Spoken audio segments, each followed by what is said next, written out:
Well, first of all, welcome today to this beautiful memorial for Chuck Brown. I know he was dear to many of us in our hearts and touched a lot of people. I overheard Russ saying earlier that on their trips that Chuck was always the outgoing one and able to talk to anybody and the extrovert. Like I said, Chuck was my friend. He was born in Parris Island, South Carolina, at a Marine Corps base, which endeared him to me since I was a Marine. And he enlisted in the Air Force and was a Vietnam veteran. Chuckles, and so that was how we were pretty good friends. And so we rode all over the United States. We went on the Trans-American Trail together, the Continental Divide, the Oregon Trail, the Pony Express, parts of the Pony Express Trail. Yeah. And I know that was foremost in his life, was his family, very, very important to him.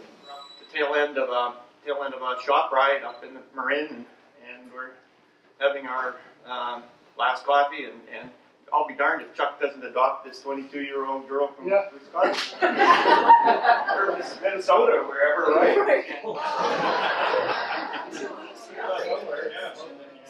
So the watchers retired too. So, I'll get it. Sad day, but we have lots of great memories, and that's the fun, about every one of us whose lives that Chuck touched is just the great memories that he helped all of us create.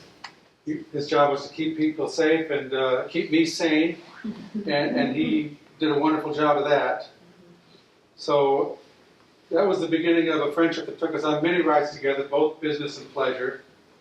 Like me, Chuck, let's have pie for breakfast. So we had a full breakfast, bacon, eggs, everything, and then pie. and I'm still wearing that pie. And I remember throwing the camp axe at trees as a kid, and then being told later in school I wasn't allowed to walk with even a sharp compass. And I just thought, what freedom my dad gave me, And riding on the back of his BMW fast asleep while he pulled on me with his left hand, and I was looking into traffic when I woke up. And it didn't bother him at all. It's just, I got you. But Mom was spiking my juice. No, Diamond, whatever it was, I don't know, Benadryl, something, it didn't matter. It was probably the Jim Beam that you kept underneath the seat. Things were different in the 70s and 80s, okay? We were there too, just had bigger hair. Dad is bringing a 22-year-old home. And I'm like, okay, do you have some food? I was especially touched by many of the stories on Facebook, just overwhelmed because my dad, let's face it, was a Facebook junkie long. Chuck did live a very good and full life. He was a marathon runner, a rock climber. He scaled the Royal Arches in Yosemite, a glider pilot, a hang glider, and a motorcyclist. He was really an aging adrenaline junkie. But in his heart, he kept his family and especially our grandchildren. He was so proud of your accomplishments, but he always found ways to accommodate. When he could no longer ride, he loved staying in touch. It meant the world to him. So keep your family close at hand. Live for the moment and share it gladly with others. And now it was his idea. Please enjoy pie and coffee. Oh, Danny boy, the pipes are calling from glen to glen and down the mountainside. The summer's gone and all the roses falling. It's you must go and I must bide.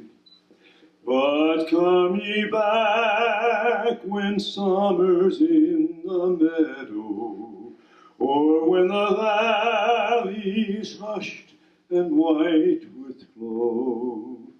Is I'll be here in sunshine or in shadow.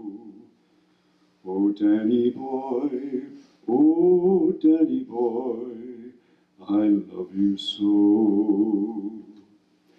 But if ye come and all the flowers are dying, if I am dead, as dead I will maybe, you'll come and find the place where I am lying, and kneel and say an Ave there for me. And I shall hear, though soft you tread above me, and all my grave will warmer, sweeter be. For you will bend and tell me that you love me, and I shall sleep in peace until you come.